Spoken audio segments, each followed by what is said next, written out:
Hola chicos, bienvenidos nuevamente a Física 2. El día de hoy vamos a tener un repaso, ya estamos en la semana final de esta unidad 1, correspondiente al movimiento rotacional. Ya tienen habilitado, van a tener habilitado el test 1 que lo pueden ir realizando y van a tener habilitado también esta misma semana el foro 1 que también pueden ir haciendo sus intervenciones. La tarea 1 ya la tienen, ya algunos de ustedes la han ido desarrollando. Y bueno, esta semana vamos a hacer un repaso de esta unidad. Sí, es un repaso, entonces algo breve, rápido, sobre lo que ya ustedes deben haber estudiado y simplemente es para aclarar cualquier duda que les haya quedado y si aún les queda duda, saben que contamos con las tutorías para resolver. Bueno, esta unidad corresponde al movimiento rotacional. ¿Sí? En la naturaleza nos encontramos con diferentes tipos de movimientos, está el movimiento traslacional, movimiento rotacional, movimiento de rodadura, en los movimientos rotacionales hay diferentes casos de movimientos. Hay movimiento rotacional alrededor de un eje fijo, movimiento rotacional alrededor de un punto fijo, movimiento rotacional alrededor de un eje móvil. Hay movimiento de rodadura, ¿sí? Que ya eso es una combinación de movimiento rotacional con movimiento traslacional, es un movimiento más general. Pero bueno, diariamente nosotros nos encontramos con movimientos rotacionales. Por ejemplo, cuando vemos una bicicleta, una moto, un carro en la calle, allí vemos movimientos rotacionales. Tenemos un objeto acá que se encuentra girando alrededor de un punto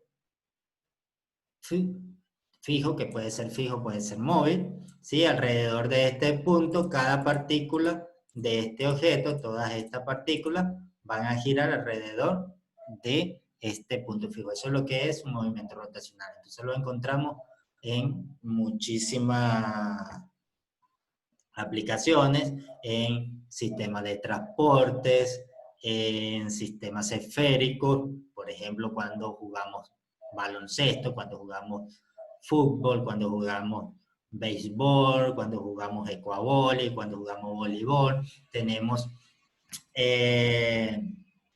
objetos que van a tener este tipo de movimientos que pueden estar girando alrededor de un eje fijo, que puede ser un eje imaginario que pasa a través del objeto, o este objeto también puede estar girando y trasladándose al mismo tiempo.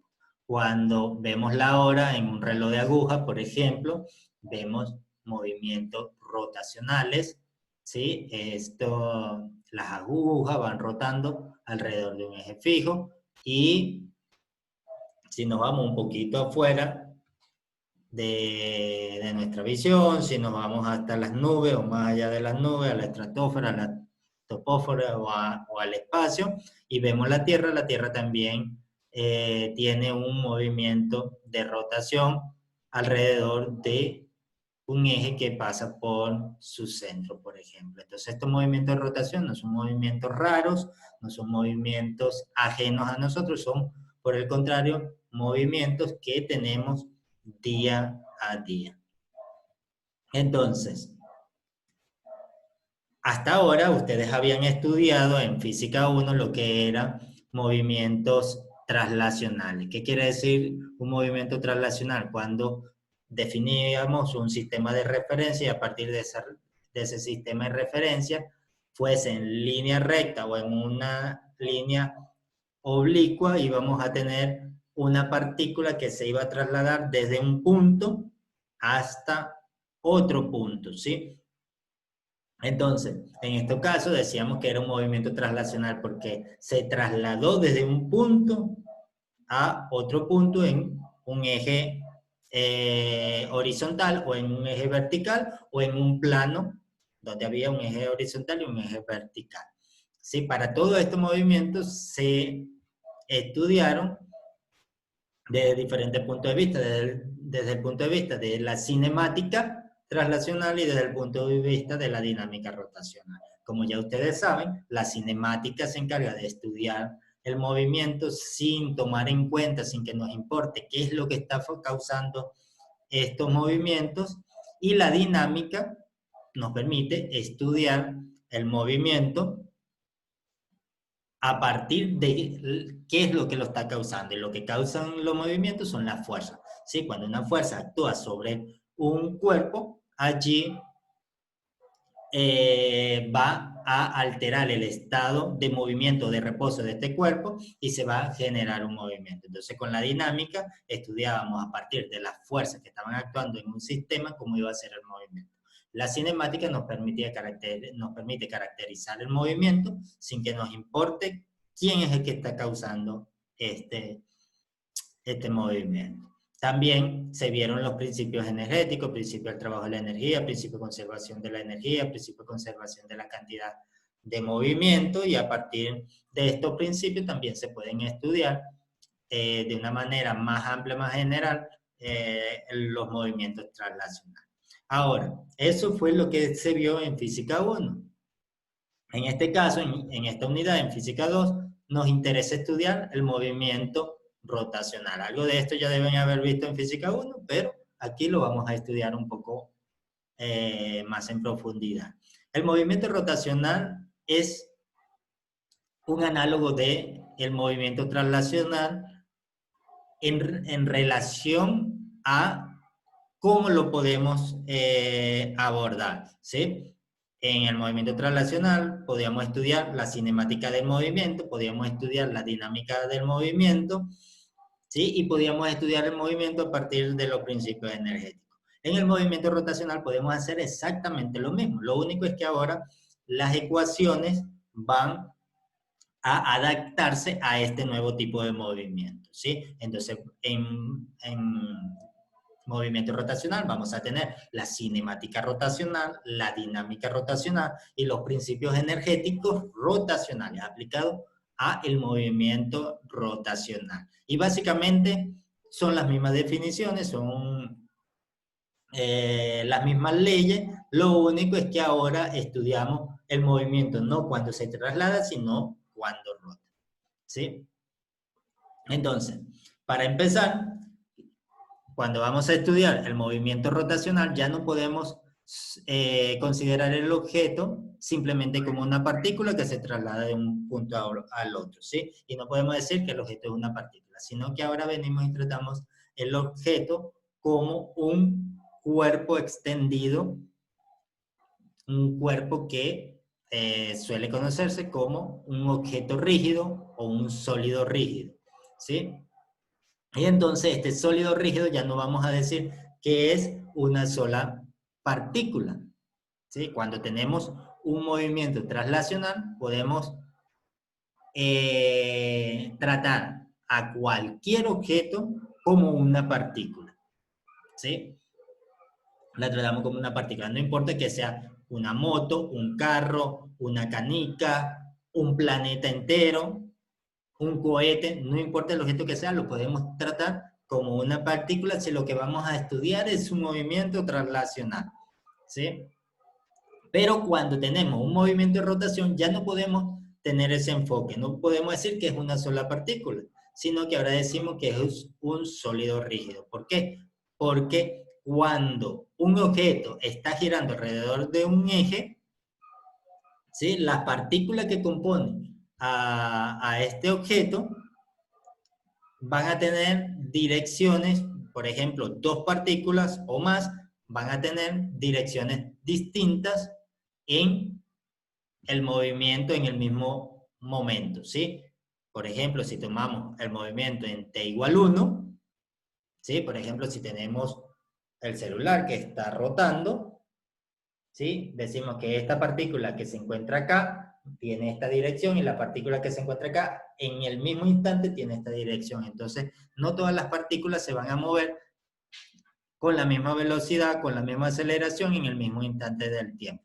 Caso contrario, que cuando tenemos un objeto que se traslada, que solamente se traslada, entonces todas las partículas de ese objeto llevan la misma velocidad, llevan la misma dirección, entonces podemos suponer que todo el objeto es una sola partícula. Pero en este caso no, por eso. ¿Por qué? Porque dos partículas o más, ¿sí? O muchísimas partículas dentro del objeto van a tener velocidades y direcciones, velocidades y aceleraciones diferentes. ¿Sí? Entonces, ahora, ¿qué es lo que hacemos? Tratamos a todo el objeto como que si fuese un conjunto de partículas. ¿Y qué es un conjunto de partículas? Es simplemente un sistema que tiene muchas partículas. En un sólido rígido, ¿cuál es la particularidad de este sistema de partículas? Que todas las partículas, o si yo tomo dos partículas entre sí, siempre van a tener la misma distancia en cualquier instante del tiempo. Es decir, comienza el movimiento rotacional y si yo tengo una partícula A y una partícula B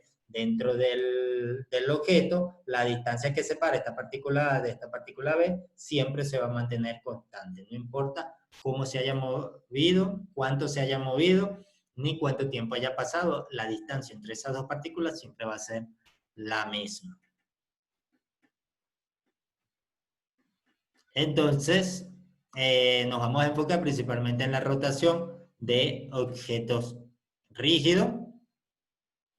Como ya le dije, un objeto rígido es un sistema de partículas donde las partículas entre sí siempre van a mantener fija su distancia. Es decir, es un objeto que no se deforma, es un objeto indeformable, no gana ni pierde masa tampoco.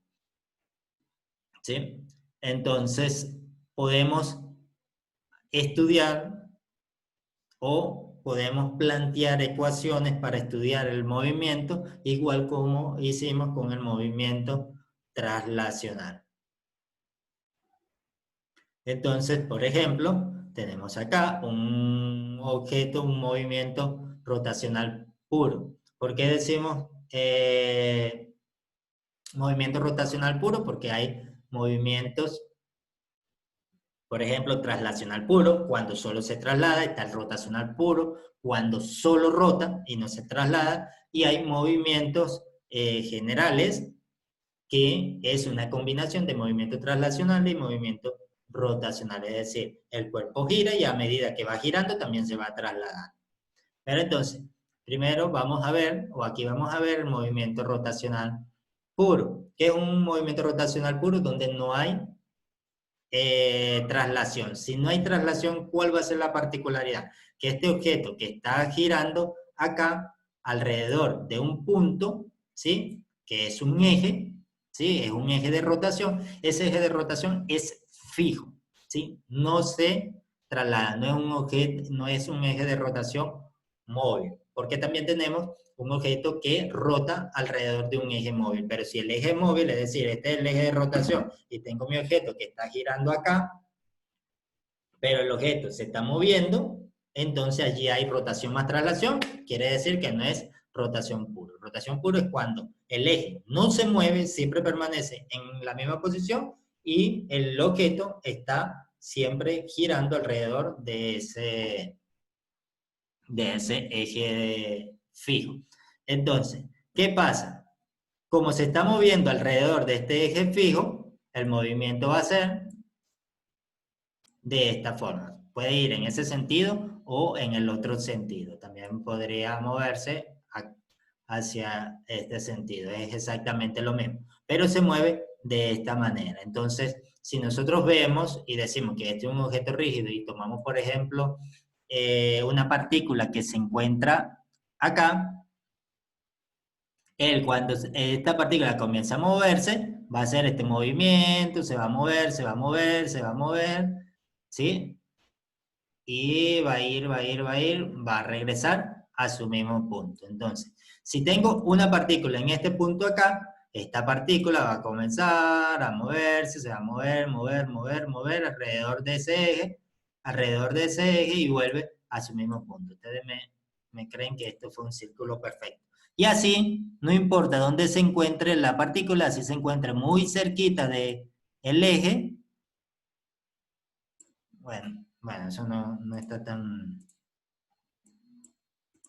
Así, la partícula esté muy cerquita del eje, por ejemplo, que esté acá, eso va a ser un movimiento acá y siempre va a tener esa forma, ¿sí? Va a ir moviéndose, moviéndose, moviéndose y siempre como viendo a el centro, al punto de giro, siempre va a mantener la misma distancia del punto de giro y lo que va a generar es que el movimiento de esa partícula sea un movimiento en círculo. Entonces, si tenemos muchas partículas acá adentro, todas las partículas van a hacer un movimiento circular.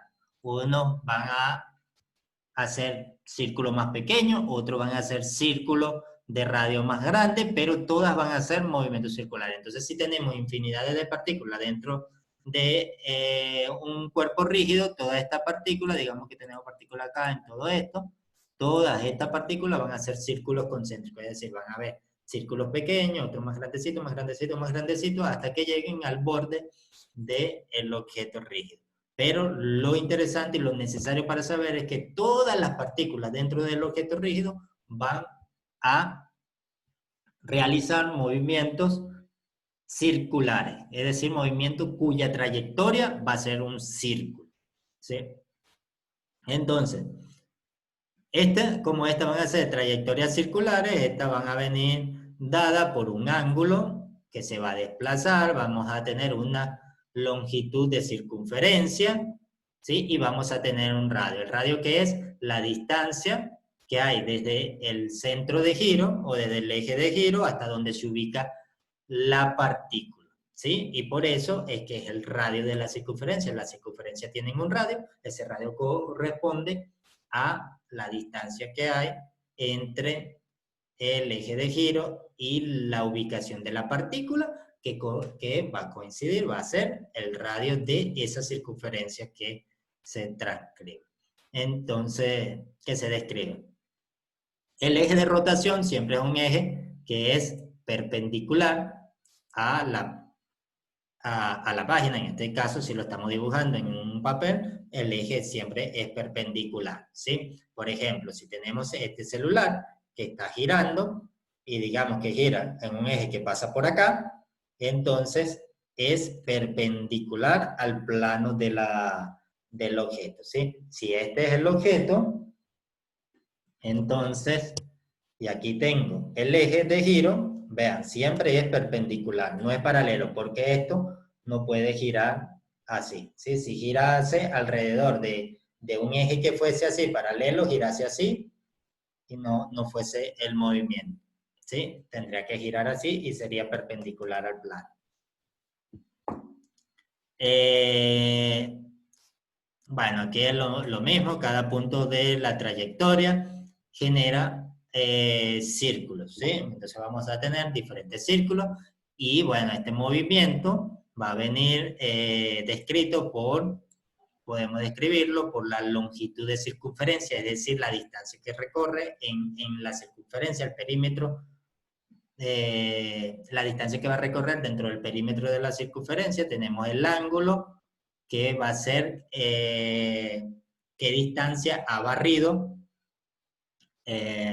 o qué posiciones ha tomado dentro de la circunferencia. Primero está un ángulo inicial, luego a un ángulo final, ¿sí? Hay un recorrido en ángulo y vamos a tener el radio de la circunferencia. Entonces, conociendo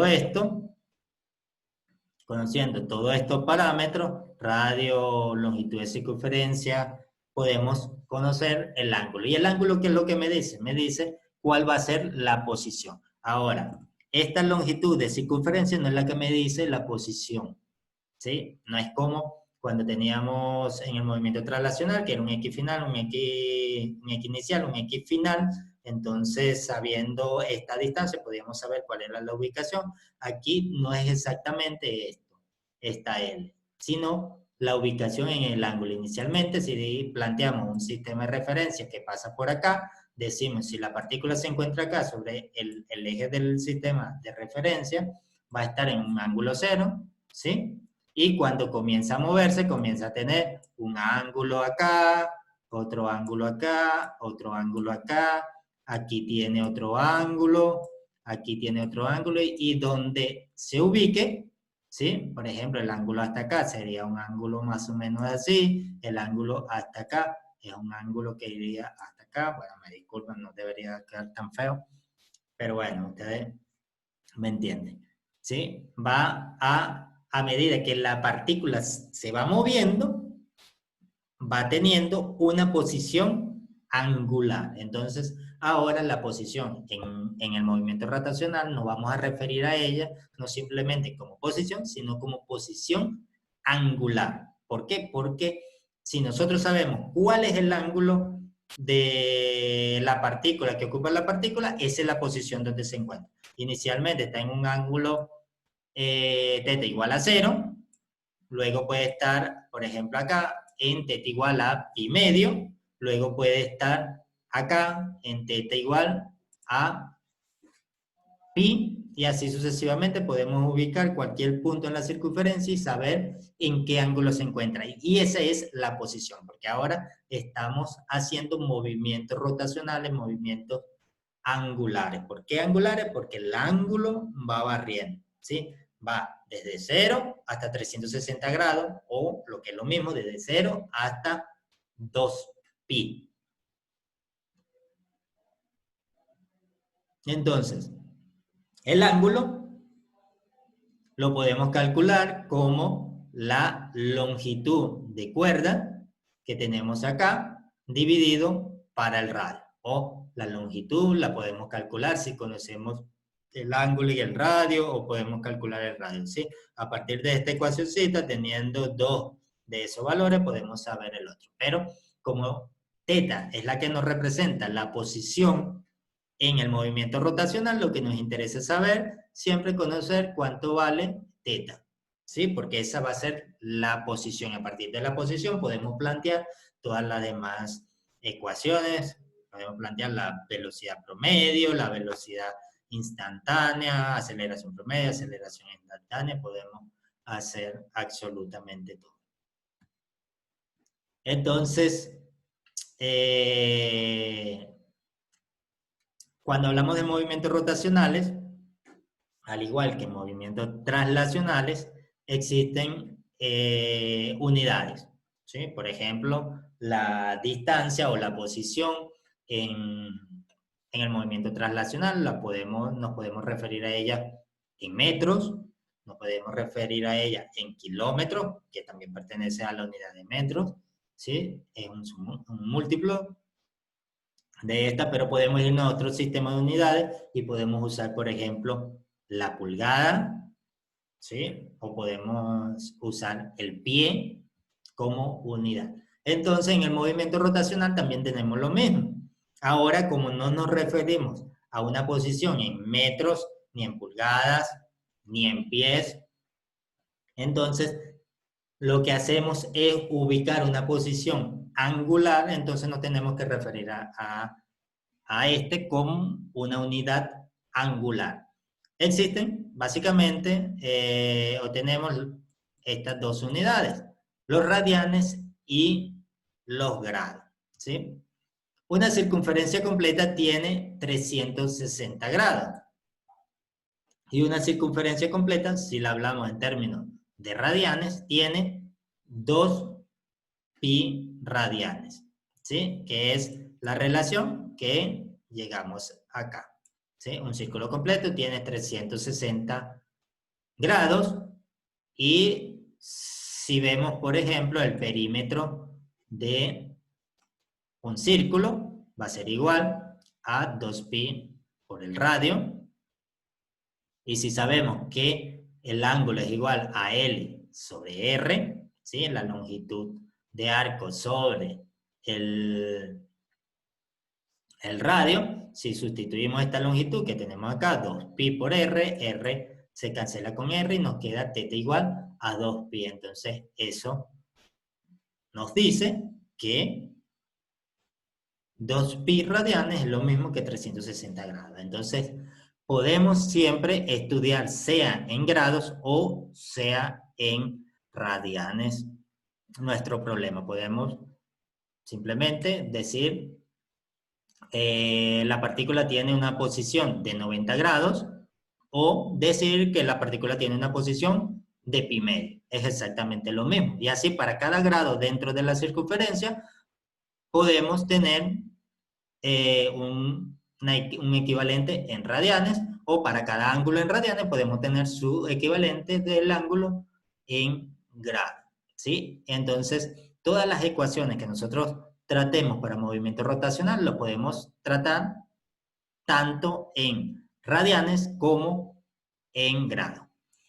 Pero cabe destacar, y esto es algo muy importante, ¿sí? Y que tienen que estar siempre pendientes, es que cuando usen su calculadora, tienen que estar pendientes de la configuración de ella. ¿Por qué? Porque si estamos trabajando un problema en grados, su calculadora tiene que estar configurada en grados, ¿sí? Para que cuando metan el valor del ángulo dentro de una función trigonométrica le dé el valor exacto, ¿sí? Y si estamos trabajando el problema en radianes, la calculadora la tienen que configurar en radianes. ¿Por qué? ¿Qué pasa si ustedes tienen la calculadora en grados y el problema lo estamos trabajando en radianes? Cuando ustedes coloquen la función trigonométrica, el ángulo adentro, si colocan un ángulo en grados y el problema está dado en radianes, le va a salir completamente equivocado, ¿sí? Entonces, para que las cuentas les salgan bien, si están trabajando un problema en grados, la calculadora tiene que estar en grados, y si están trabajando un problema en radianes, la calculadora tiene que estar en radianes.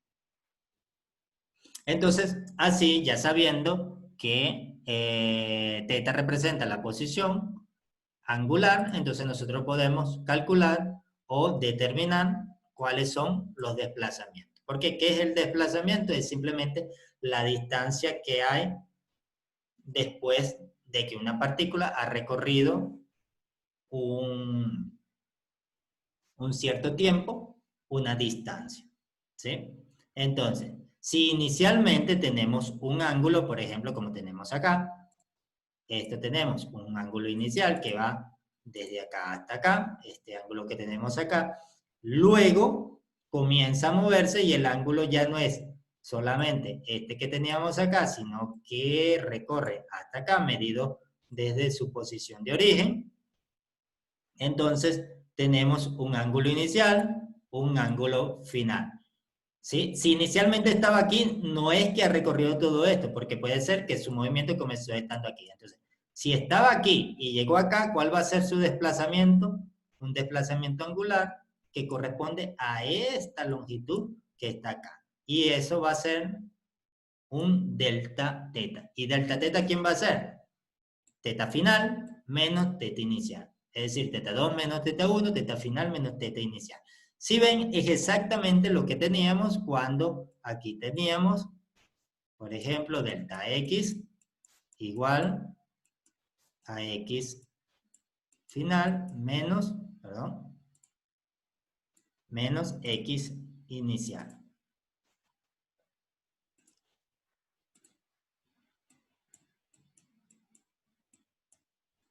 ¿Sí? Es exactamente lo mismo. Entonces, por eso yo le decía que las ecuaciones son completamente análogas, lo único es que ahora las adaptamos al movimiento rotacional.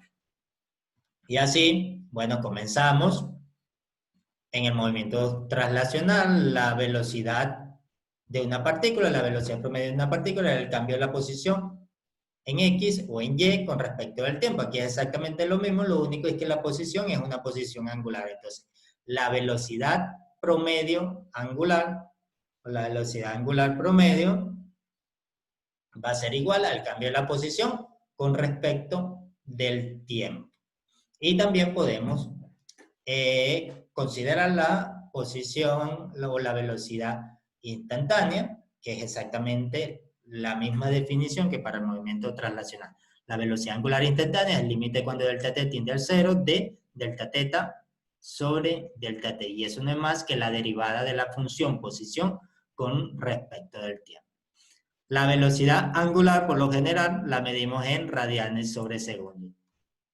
Casi siempre o siempre es más aconsejable trabajar en radianes sobre segundos porque son números más pequeños, ¿sí? No es lo mismo decir 2pi que decir 360. Y entonces cuando hay recorridos más grandes, no es lo mismo decir 4pi radianes, por ejemplo, o por decir algo 20pi radianes a la hora de sacar cuenta que tener que remontarnos a 3450 grados de recorrido.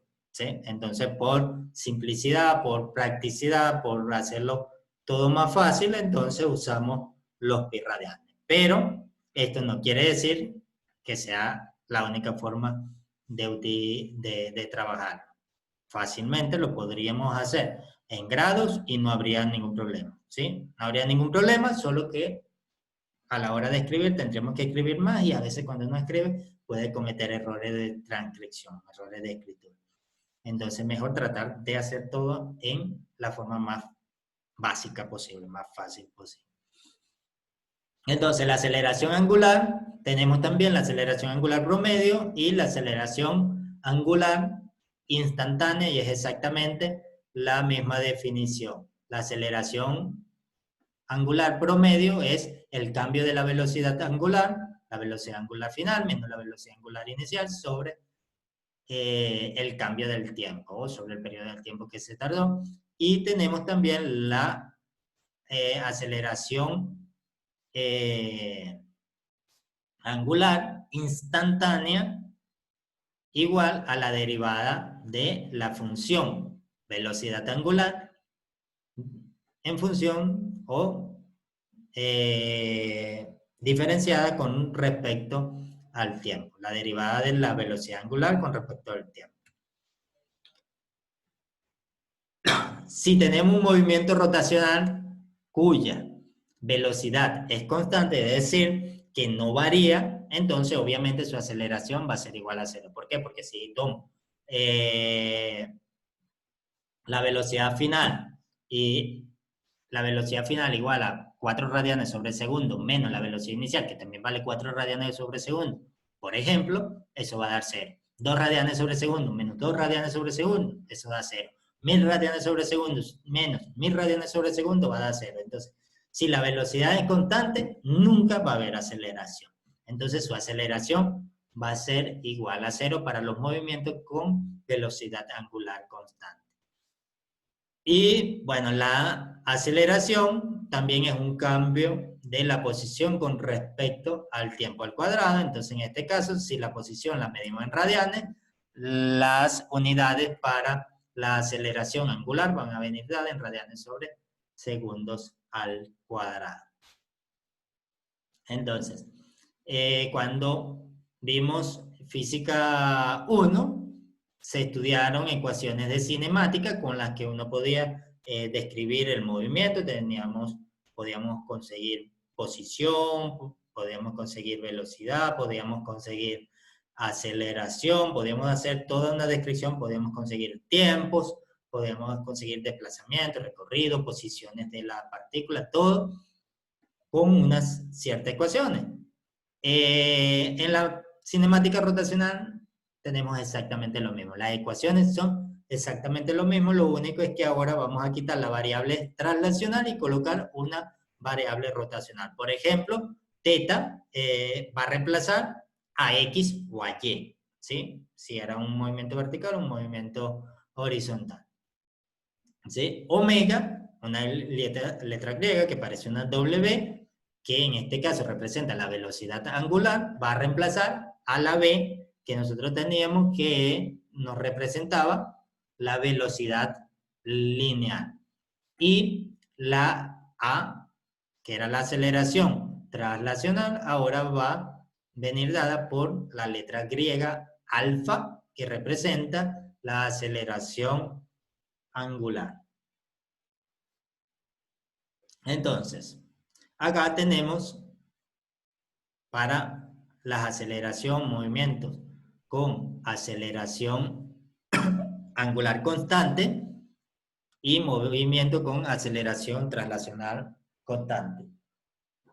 Como le dije, simplemente es reemplazar la variable lineal por su equivalente en rotacional. Por ejemplo, aquí tenemos la velocidad, vean que ahora la escribimos con omega, velocidad inicial, que tenemos acá, velocidad angular inicial, aquí tenemos aceleración angular, aquí tenemos aceleración lineal, y aquí tenemos tiempo, y tiempo sí es exactamente el mismo en ambos, no hay una diferencia, no podemos hablar de tiempo traslacional y tiempo angular. ¿Por qué? Porque el tiempo es un periodo en el cual transcurre un movimiento. Y así hacemos con todas las ecuaciones de la cinemática lineal, la que conocíamos, ¿sí? Para la posición, ahora ponemos teta, ¿sí? Para la velocidad ponemos omega, para la aceleración ponemos alfa, y vean, aquí tenemos la velocidad promedio, un promedio de las velocidades. ¿Sí? Aquí tenemos una ecuación que es bastante importante porque es una ecuación que es independiente del tiempo. A veces tenemos problemas donde no conocemos el tiempo que se ha tardado el sistema o el movimiento o la partícula que estamos estudiando. No sabemos cuál es el tiempo y tratar de conseguir el tiempo se podría hacer un poquito más tedioso, un poquito más complicado. Entonces simplemente podemos usar esta ecuación que no depende del tiempo para resolver esos problemas, ¿sí? Cuando necesitemos obligatoriamente el tiempo, bueno, tenemos que conseguirlo por medio de una de las otras ecuaciones. También, como teníamos en el movimiento traslacional, teníamos energía cinética, ¿sí? La energía asociada al movimiento, siempre que hay movimiento, hay energía cinética, porque si algo se está moviendo, tiene velocidad, no importa si es velocidad constante o velocidad variable, pero si tiene velocidad, tiene energía. La única manera de que no haya energía cinética es que la partícula esté en reposo. Allí no tiene energía cinética, pero si ya se está moviendo, no importa cómo sea su movimiento, tiene energía cinética, ¿sí? Entonces, en el movimiento rotacional también tenemos exactamente lo mismo. Si vemos acá, en la energía cinética que está asociada al movimiento, a la velocidad, mientras más velocidad, más energía cinética va a tener, viene dada por esta expresión de un medio de la masa por la velocidad al cuadrado. Para el movimiento rotacional tenemos exactamente lo mismo, la energía cinética, que podemos llamarla rotacional, energía cinética rotacional, porque es de un cuerpo que está rotando, va a venir dado en función de su velocidad, ¿sí? Es un medio del momento de inercia por la velocidad al cuadrado. El momento de inercia es el análogo de la masa en el movimiento rotacional. Traslacional. La masa representa la resistencia que ofrece el movimiento a ser movido, ¿sí? A cambiar su estado de movimiento, y el momento de inercia es la resistencia que ofrece el movimiento a moverse de manera rotacional. La masa es resistencia a moverse de manera rotacional, el momento de inercia es la resistencia del movimiento rotacional o la resistencia que presenta el objeto a moverse de manera rotacional. Y aquí tenemos la velocidad, es exactamente la misma ecuación, solo que ahora reemplazamos las magnitudes traslacionales por las magnitudes rotacionales. A medida que el objeto gira o rota con mayor velocidad angular, la energía cinética va a ser mayor. Y así también podemos tener, por ejemplo, la segunda ley de Newton, fuerza igual a masa por aceleración, tenemos su análogo, el torque es igual al momento de inercia por alfa, donde el momento de inercia es el análogo de la masa, alfa es la aceleración angular, que es el análogo de la aceleración traslacional, pero para movimiento rotacional. Y bueno, aquí tenemos el principio del trabajo de la energía, eso más adelante en el siguiente videos de repaso, porque esta semana le voy a hacer 2 videos de repaso. Entonces le explicaré un poco más en detalle el principio del trabajo de la energía. Tenemos el principio del trabajo de la energía que nos dice que el trabajo es igual a la integral desde una posición inicial hasta una posición final del torque o del momento de torsión por el diferencial del desplazamiento de la posición angular. Si recordamos, en el movimiento traslacional, esto era fuerza por dx, ¿sí? Entonces, siempre tenemos el análogo rotacional. ¿De qué nos sirve saber o que nosotros entendamos que todas las ecuaciones son análogas al movimiento traslacional? Que como ya estudiaron todo un semestre y estudiaron en nivelación y estudiaron en bachillerato física, ya ustedes deben conocer las ecuaciones del movimiento traslacional. Entonces, si en algún momento no se acuerdan de la ecuación del movimiento rotacional, lo que hacen es acordarse de la ecuación en el movimiento traslacional. Por ejemplo, si dicen, trabajo que era fuerza por desplazamiento. Entonces aquí la fuerza es representada por el momento de torsión y el desplazamiento viene dado en el ángulo θ. Entonces, torque o momento de torsión por posición angular o por desplazamiento angular. ¿Sí? Entonces ya pueden hacer la relación directa.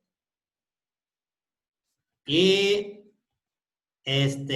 bueno, el principio del trabajo de la energía dice que el trabajo efectuado por una fuerza que genera un momento de torsión va a ser igual al cambio en la energía cinética rotacional. Es decir, primero está rotando con una cierta energía y luego va a tener una energía diferente, que puede ser mayor, sí, que puede ser menor, sí, pero va a ser diferente, ¿sí? No es igual. Si no se cambia la